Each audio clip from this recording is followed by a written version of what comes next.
noches a todos, bienvenidos al capítulo 7 del libro de Hebreos. Hoy llegamos para hablar de una de las figuras que algunos les han atribuido demasiado estigma o tal vez le han generado demasiada oscuridad o divinidad sin necesidad de hacerlo. Pero hoy vamos a hablar de esto, vamos a introducirnos sobre el capítulo 7, es un capítulo muy bonito, muy interesante.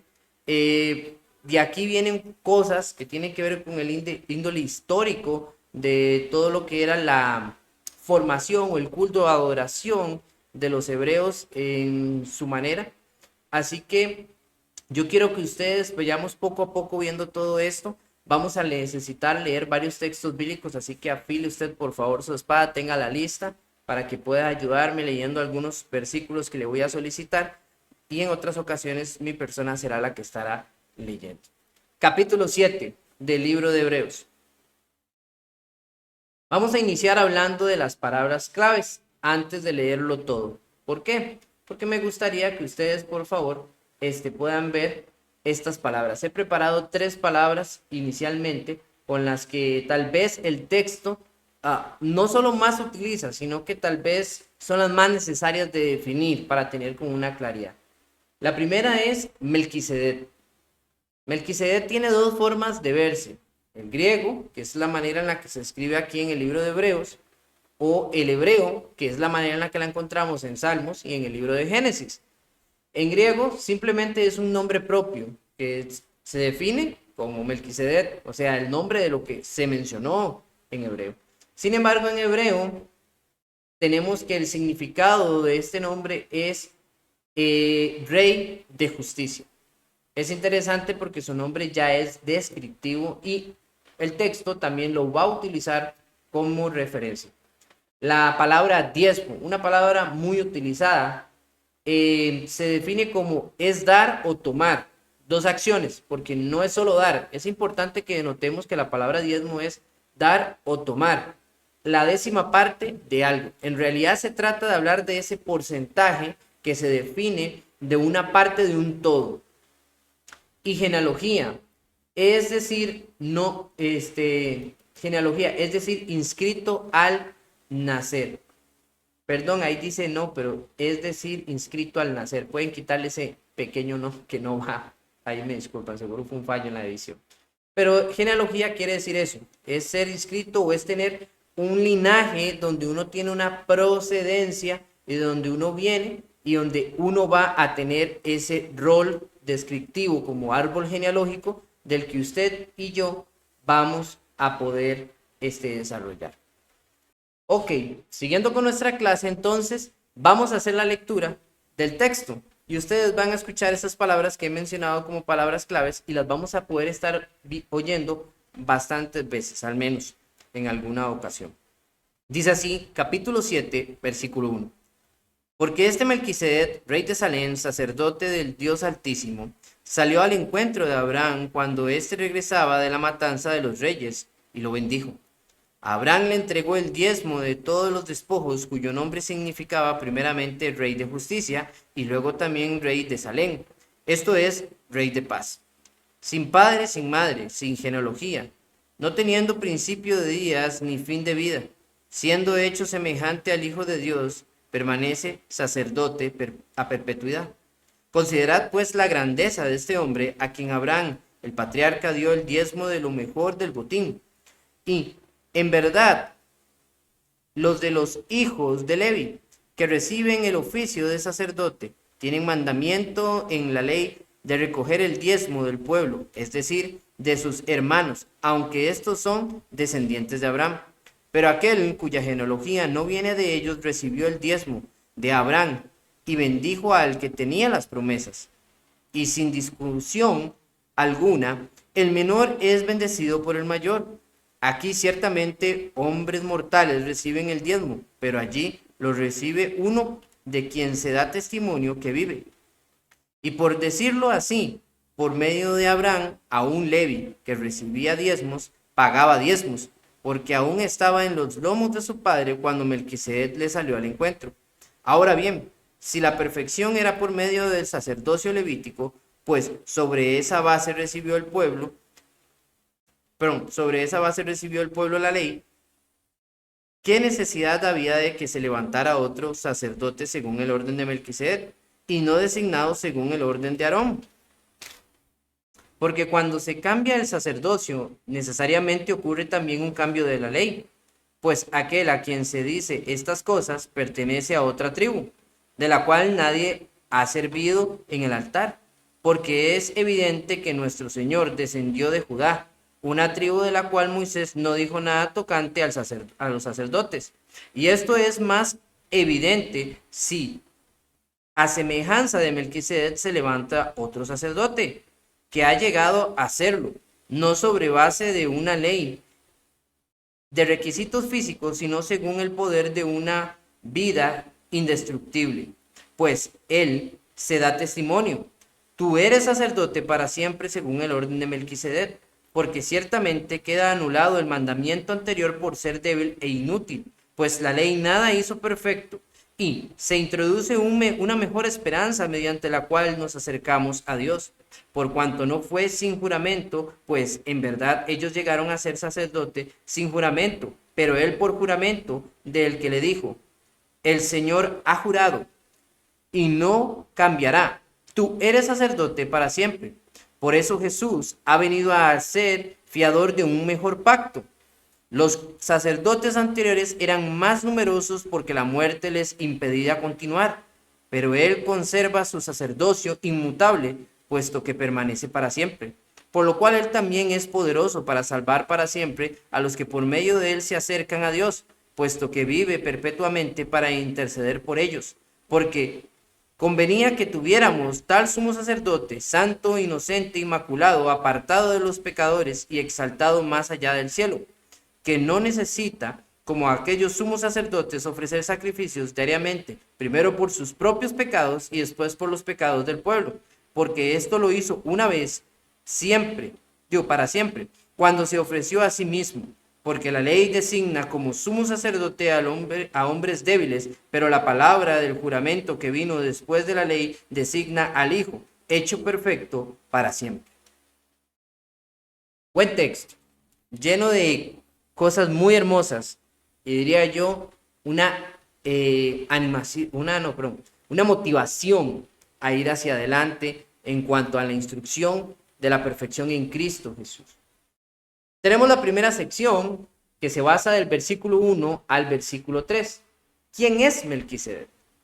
Bueno, encontramos que es mencionado en varios pasajes bíblicos, 3 específicamente. Génesis capítulo 14 del 18 al 20, Salmos capítulo 110 versículo 4 y Hebreos capítulo 5 del 6 al 11, el 6 en el versículo 20 al 7 y también en el 28 y en ¿verdad? Básicamente en Hebreos no quise poner todos porque son varios, hemos dicho varias veces, ¿verdad? Melquisedec, pero hasta este punto esas son todas las veces en las que lo hemos oído ser mencionado. Muy bien.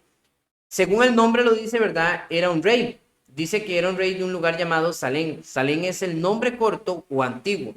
Salem se traduce como Jerusalén, pero era un nombre que tenía antes de que fuese llamado de esa manera. Ahora, aunque hay dos Jerusalénes que fueron mencionadas a través del tiempo en los territorios y uno tomó pues la jerarquía del nombre Jerusalén, muchas personas debaten si era de Jerusalén del norte o de Jerusalén del sur.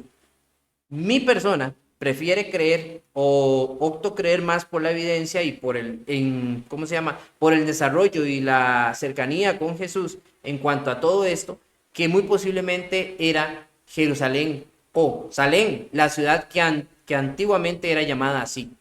Y este hombre era el rey de este lugar. ¿Qué quiere decir, verdad? Lugar de paz. Muy bien, era un sacerdote de Dios. El texto nos deja mostrar que este hombre, aparte de ser rey, era sacerdote. Ahorita hablamos un poco más de eso de lleno. Se encontró con Abraham cuando regresaba de la batalla de liberar a Lot. Pronto vamos a hablar también un poco más del texto, pero son las descripciones que nos va dando todo lo que hemos podido percibir para poder entender un poco sobre el personaje. Era conocido como el Rey de Justicia y Rey de Paz, por su nombre y por el lugar del que era rey. Estaba sin padre y sin madre, sin genealogía. Muchas discusiones sobre el significado de esta frase han ocupado muchas horas en las clases bíblicas. Sin padre quiere decir, a menudo o se traduce, utilizando la expresión anteriormente vista, que era la frase que quería decir, sin genealogía. Ahora, al decir sin madre, pero quería decir que era como huérfano o, ¿cómo le llamamos a esa frase nosotros? Más bien, bastardo. ¿Ok? Cuando una persona en teoría no tiene padre, se le llamaría bastardo. Sin embargo, como hay una alusión de que también dice sin madre, entonces se entiende, podría decirse, ah, bueno, era huérfano entonces. Porque aparentemente Melquisedec entonces no tenía eso. Sin embargo, la idea de esto, creo yo, a nivel muy personal y a nivel de muchos comentarios bíblicos que he leído de gente muy estudiada en el tema, no es la idea de pensar que realmente era un hombre que apareció porque apareció. No, porque todas las otras descripciones nos están hablando de una persona física. De hecho, el autor lo está colocando como una persona física en comparación con otra persona física, que es Abraham. Está haciendo una comparación entre dos personajes. Así que la idea general de esto más bien tenía que ver con que no había un registro o no había una manera de comprobar su descendencia como lo hacían con los sacerdotes levíticos, los cuales recordemos que mantenían varios documentos donde venían inscritos y donde estaba detallado los padres y su linaje, porque era importante para ser sacerdote. Entonces, a la hora de decir que este hombre era sacerdote, se pensaría inmediatamente que él debería de tener un linaje para poder ser sacerdote, ya que el sacerdocio que utilizaban realmente los judíos normalmente se basaba en este linaje sanguíneo que venía desde Aarón. Pero el personaje hace esta marca o esta esencia para entender que él no tiene una proveniencia de un linaje, sino un llamamiento o un otorgamiento de este título a través de Dios, directa y completamente. Es un sacerdocio diferente. ¿Ok? Melquisedec es un tipo, por así decirlo, una representación de Jesús en la era patriarcal. Vamos a ver que hay varios tipos de sacerdotes en la era patriarcal, pero vamos a ver que también hay varios tipos de personajes que son el tipo de Jesucristo en varias eras. No podemos hablar de José. José era un tipo de Jesucristo en su tiempo. También podemos hablar de Abraham, que era un tipo de representación, no, perdón, Isaac era un tipo de representación de Jesús en su tiempo también. Asimismo lo es Melquisedec. Y así vamos a encontrar a personas como Job, que no era un tipo de Jesucristo, pero era un tipo de sacerdote en su tiempo. Entonces, a través de la era patriarcal, hay muchos personajes que tipifican, ya sea sacerdocio o tipifican a Jesucristo. Es importante, recordemos que hasta ahí nunca ha sido nombrado un rey como tal para dirigir al pueblo de Israel, sino que se llevaba de manera patriarcal el liderazgo de esta pequeña, en ese momento, nación. Vamos a continuar. La sección del 4 al 10. Bueno, la primera estaba en una frase muy interesante, no vuelvo a leer, ¿verdad? Pero la primera estaba en un extracto muy fácil, no lo leí porque vamos a ir a Génesis y vamos a profundizar un poco más allá. Pero en esta sección vamos a estar viendo un poco de todo esto y vamos a ir también a Génesis para leerlo. Así que prepárense para poder llegar allá. Muy bien, empezamos con la primera consideración que hace el autor sobre lo anteriormente dicho. Y la consideración tiene que ver con la grandeza. Melquisedec bendice físicamente y espiritualmente a Abraham. Y eso tiene un punto bastante importante. Oiga lo que dice en el versículo 4 el autor. Considerad pues la grandeza de este hombre a quien Abraham, el patriarca, dio el diezmo de lo mejor del botín. Aunque aquí tenemos la descripción o nos dice lo que está haciendo Abraham, porque el texto anteriormente lo ha narrado del versículo 1 al 3, nos está quitando también una parte. Y hay que entender que no es que le quitemos la grandeza a Abraham. No, Abraham tiene una grandeza porque es el siervo de Dios, el siervo valiente, el hombre, el padre de la fe y el patriarca por excelencia para estudio como para ejemplo de todos nosotros en cuanto a miras de la fe. Sin embargo, Melquisedec ahora se pone en escena y el autor lo que está buscando es no solo mostrar la grandeza de este personaje, porque el judío iba a pensar Bueno, pero Abraham es más grande, no importa, Melquisedec solo apareció una vez en la historia. ¿Y eso qué tiene que ver? Entonces, el autor está haciéndoles una reflexión sobre que un personaje que tuvo muy poco tiempo y que en algún momento se vio de la historia, tiene una relevancia magnífica para conectarlo con Jesús, ahora, en ese momento. Entonces, vayamos a Génesis capítulo 14 y vamos a encontrar la historia donde está el acontecimiento de Melquisedec al frente de Abraham. Vamos a Génesis capítulo 14. Vamos a leer allá un momentico. Si usted me acompaña, yo voy a hacer lectura de esto. Vamos desde el versículo 17 hasta el versículo 20, que es la otra parte de la historia que no nos está diciendo el narrador acá. Sin embargo, vea usted que no hay casi mucha diferencia. Dice así, versículo 17 del capítulo 14. A su regreso después de derrotar a Kedorlaomer, perdón, ese nombre es complicado, y a los reyes que estaban con él, salió a su encuentro el rey de Sodoma en el valle de Sabe, es decir, el valle del rey.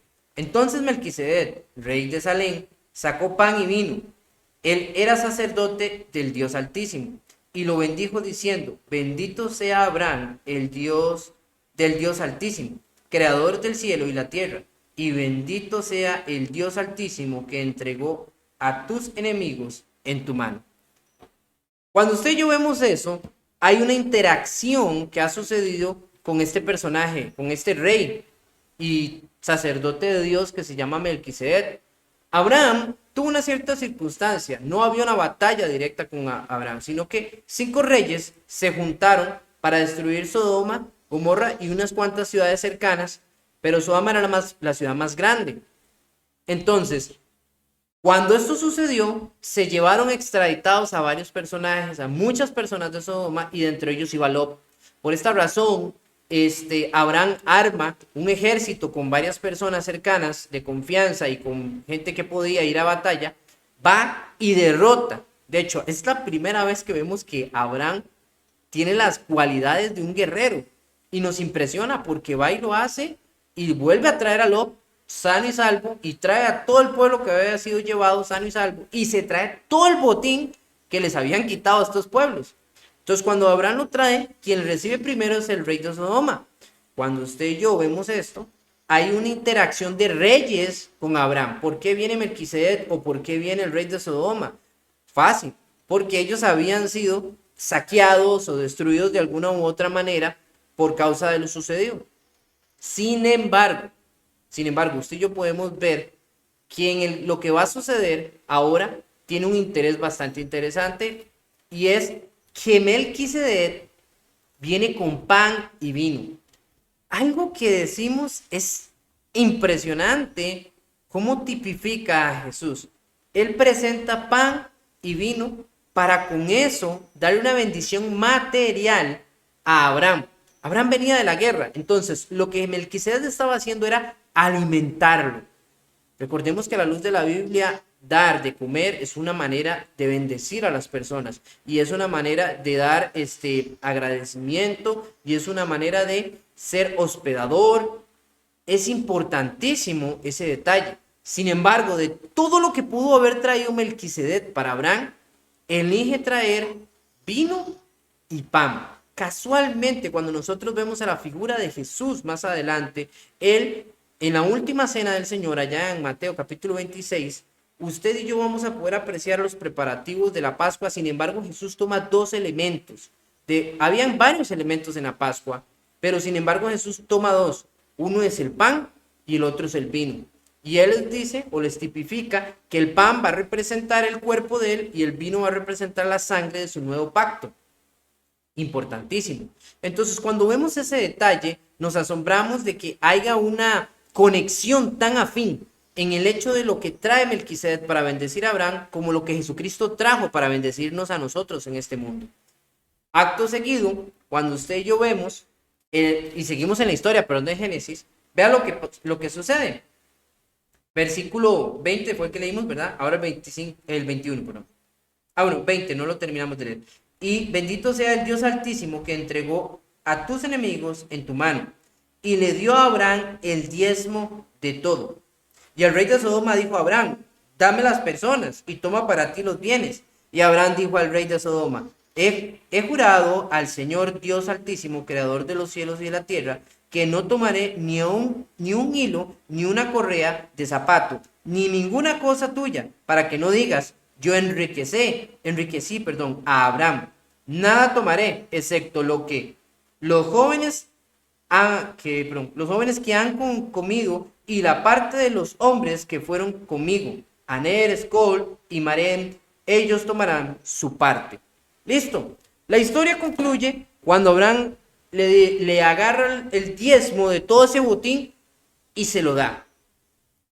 Mucha gente me intriga el cómo sucedió eso, porque muchas personas se imaginan tal vez a Abraham ahí sacando cuentas.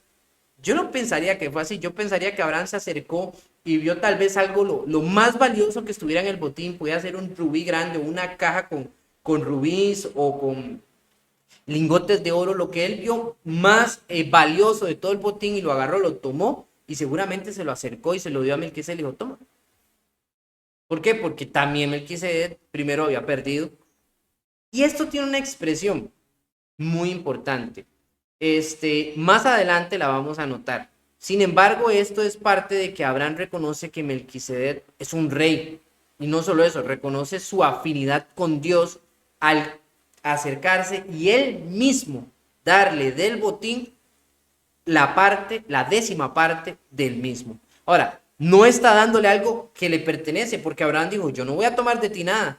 Y hemos visto que a través de la palabra de Dios, los verdaderos siervos del Señor nunca han tomado de lo ajeno para poder dar a Dios. Ahora, Abraham está haciendo un hecho de hombre a hombre y le está dando a Melquisedec lo que le correspondía. Hay que entender eso, lo que le correspondía. Entonces, primera acción, Melquisedec bendice espiritual y físicamente a Abraham. Y vemos cómo Abraham reconoce, ¿verdad? Primero que Melquisedec es rey, reconoce que es un hombre de Dios y también de esa manera es que le otorga el diezmo como una bendición. Entonces, ambos hombres se bendicen a sí mismos. Sin embargo, el autor del libro de los Hebreos coloca a Melquisedec como la figura que está bendiciendo al otro. Entonces ahí tenemos que denotar un pequeño detalle. Ahorita cuando lleguemos ahí vamos a ver el por qué. Dice, diezmará vuestro grano y vuestras viñas para dar a sus oficiales y a sus siervos. ¿Hasta dónde, hermano? Ahí. Solo quería evidenciar eso. Okay. ¿Qué sucede acá? Okay. Si ustedes quieren pueden leer todo el capítulo 8, es muy bueno. Resulta que Dios tiene un diálogo con Samuel. Y Samuel está pues molesto por lo que el pueblo está pidiendo un rey. Le dice, tranquilo, no te han desechado a ti, me han desechado a mí. Pero, ok, yo les voy a dar su rey, van a tener su rey físico. Pero van a tener que cumplir todas las obligaciones que debe de cumplir un pueblo con su rey. Y él comienza a plantearle todas ellas y ahí le dice, y él va a diezmar todas estas cosas de ustedes. ¿Por qué? Porque iba a ser un tributo que ellos le iban a tener que dar a fuerza, por obligación, al rey, porque el rey lo iba a ocupar. Y así era como se sostenían los reinados en aquellos tiempos. Algunos abusaban más, pero lo justo era que la décima parte le tocara al rey de todo su pueblo. Ellos no hubieran tenido que hacer esto si no hubieran querido cambiar de rey, de Dios, a una persona humana. Pero bueno, eso es parte de la evidencia de que también era otra forma en la que se ofrecía o se tenía que dar una décima parte de lo que se tuviera. Número uno, para reconocer a cualquier personaje que era más grande que ellos, como un voto, podía ser de una sola vez o perpetuamente, como decían. También la otra era la obligación de tributo con su propio rey o líder. Y también la otra es la que ya ahora viene Dios y pone o solicita de manera precisa al pueblo en Levítico capítulo 27 del versículo 30 al 33. ¿Alguien que me haga el favor de leer eso también?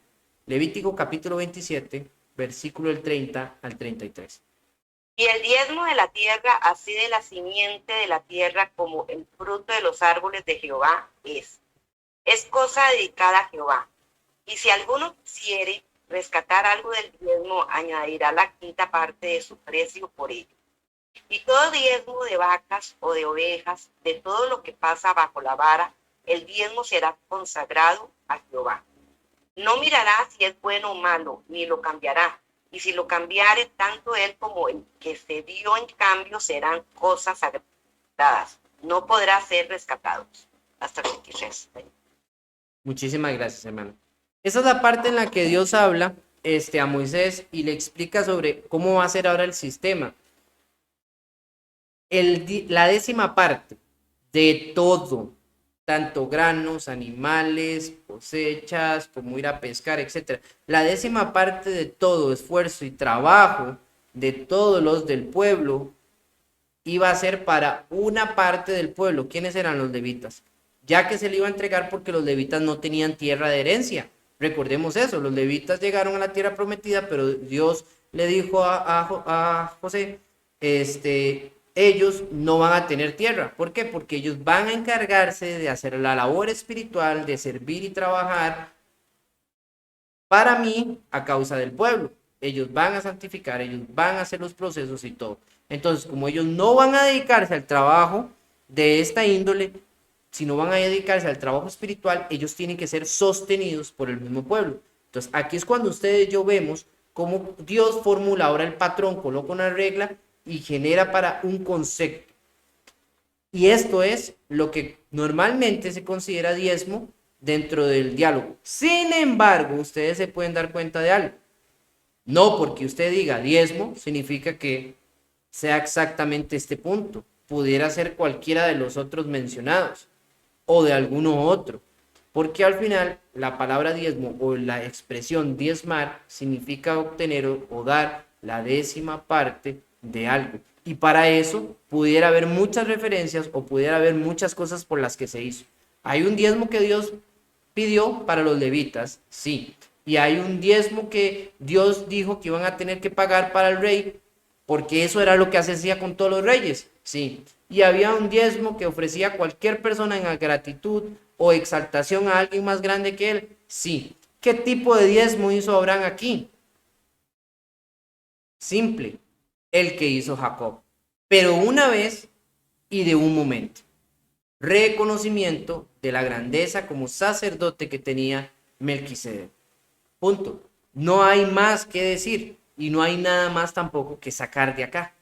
Ahora, en la siguiente sección que va del versículo 11 al 28, vamos a leer lo siguiente. El sacerdocio levítico tenía una importancia muy grande para el pueblo. Y si los judíos perdían la esencia de esta grandeza ante otra, tenían que ver o mirar a aquello sí o sí. ¿Ok? Entonces, por eso el autor va a colocar la grandeza de Jesucristo sobre un sacerdocio que ni siquiera era el levítico. Él lo explica porque cuando él dice que Jesús es un sumo sacerdote, muchos le hubieran podido alegar, bueno, ¿cómo es posible que Jesús vaya a ser nombrado sumo sacerdote? ¿Ok? Si Jesús no es descendiente de Leví, es descendiente de la tribu de Judá, descendiente de David. Entonces no encaja la idea de esto. Dice así el versículo 12 y él da su explicación de los hechos. Porque cuando se cambia de sacerdocio necesariamente ocurre también, versículo 11, dice así. Ahora bien, si la perfección era por medio del sacerdocio levítico, pues sobre esa base se recibió el pueblo la ley, ¿qué necesidad había de que se levantase otro sacerdote según el orden de Melquisedec y no designado según el orden de Aarón? Bueno, aquí hay un problema, entonces él comienza a explicar. Porque cuando se cambia de sacerdocio, necesariamente ocurre también un cambio de ley. Ahora sí él lo dice. ¿Por qué les hablo de que Jesús viene según el orden de Melquisedec y se levanta como otro sacerdote? Porque ha habido un cambio de ley. Esa es la respuesta. Él lo pone porque cuando se cambia de sacerdocio hay un cambio de ley, pero eso es lo que él quería llegar a esa finalidad. Ha habido un cambio de ley. Punto. Pues aquel de quien se dicen estas cosas pertenece a otra tribu, de la cual nadie ha servido en el altar. O sea, Melquisedec nunca se le vio sirviendo en el altar del templo o del tabernáculo, ¿no? Ahí servía Aarón y su descendencia.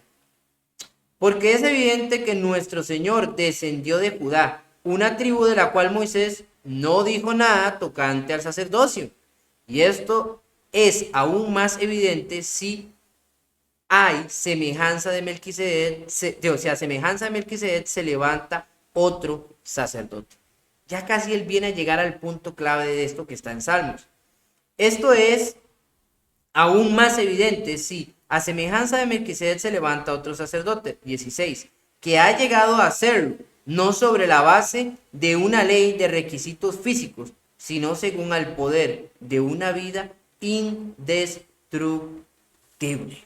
¿Ve lo que les digo sobre aquel sacerdocio? Ese era un sacerdocio de vida, un sacerdocio que no podía ser detenido, según el orden en el que venía Melquisedec. Pues de él se da testimonio. Tú eres sacerdote para siempre, según el orden de Melquisedec. Aarón fue constituido, hermanos, por Dios como sumo sacerdote. Él le dijo a Moisés, tú vas y vamos a ungir a Aarón como sacerdote. Eso está ya en Éxodo capítulo 28, el versículo 1 al 3. Puede tener usted la cita para que la revise después. Por tema de tiempo no lo vamos a ver. Pero sí vamos a ver el Salmo 110, que es de a donde el autor del libro de Hebreos se toma para poder decir que el sacerdocio primero de Melquisedec es perpetuo y para decir que del sacerdocio de Melquisedec iba a venir el elegido. ¿Por qué? Porque en el Salmo usted y yo vamos a encontrar más claramente eso. Voy a ir a mi versión Reina Valera para que sea más común al texto que ustedes tienen ahí en mano. Quiero que me acompañe al Salmo 110. Lo vamos a leer todo el Salmo 110. No se preocupen, no se abrumen. Es pequeñito. Salmo 110, versículo 1 hasta el 7, dice así.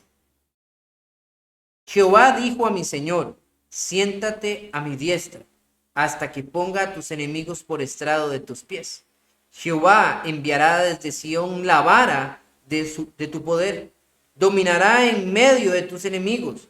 Tu pueblo te ofrecerá voluntariamente en el día de tu poder, en la hermosura de la santidad, desde el seno de la aurora. Tienes tú el rocío de tu juventud. Juró Jehová y no se arrepentirá.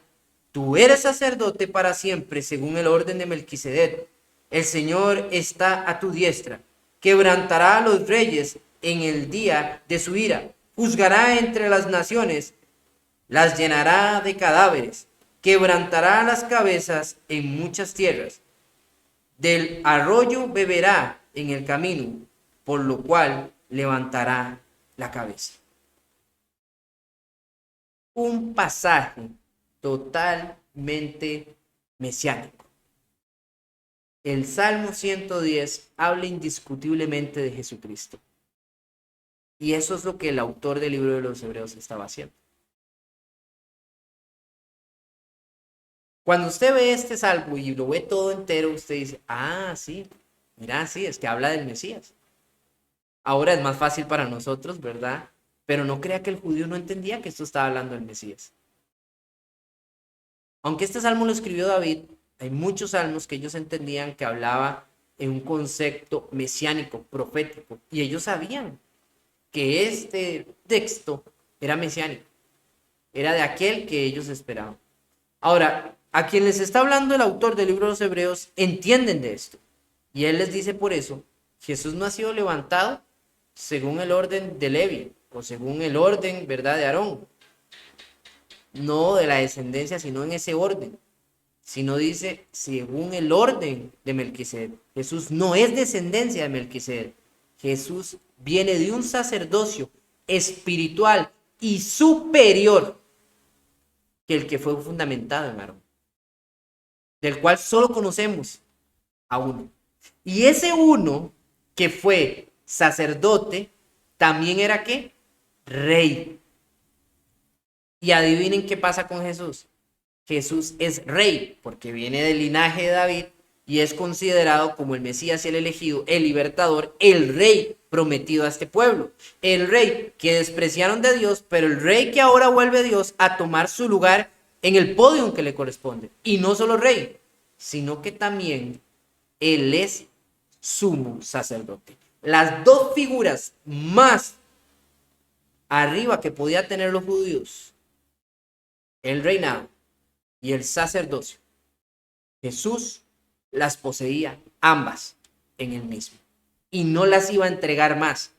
¿Por qué? Porque él no iba a morir, no tenía descendencia y no iba a tener quien heredara esto, sino que se las iba a dejar en sí mismo para que él fuera nuestro portillo, fuera nuestra apertura a varios conceptos distintivos.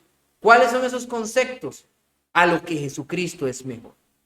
Era una mejor ley, según el versículo 12, era una mejor esperanza, según el versículo 19 en adelante, y era una mejor confianza, según el versículo 23 al 28. ¿Por qué una mejor confianza? Esta sería la única parte que no hemos leído hasta el momento o que no hemos dialogado un poco más. Veámosla. Dice el versículo 23.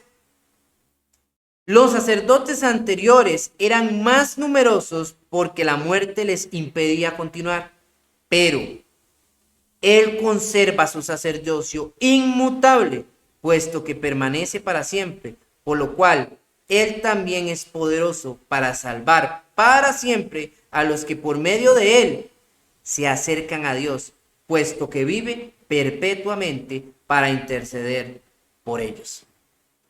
Esto es lo grandioso de este sacerdocio, que Jesucristo no se va a morir, Jesucristo no va a pasar el manto a nadie. Jesucristo ya es sumo sacerdote según el orden de Melquisedec, el rey según el linaje de David, porque así es como Dios lo había establecido, que el Mesías tendría estos parámetros, y adivine que está a la diestra del Padre, él no morirá y sigue abogando por usted y por mí. Él es perfecto, él obra correctamente, es nuestra justificación. Y más adelante vamos a ver que también él es el sacrificio. Pero eso será para otros capítulos que vienen a continuación. Así que hasta aquí hemos llegado con esta clase. Espero que se sientan a gusto con lo que hemos leído. Sin embargo, vamos a ir a una sección de preguntas de manera privada. No estará para el video en general, pero hasta aquí llega nuestra clase.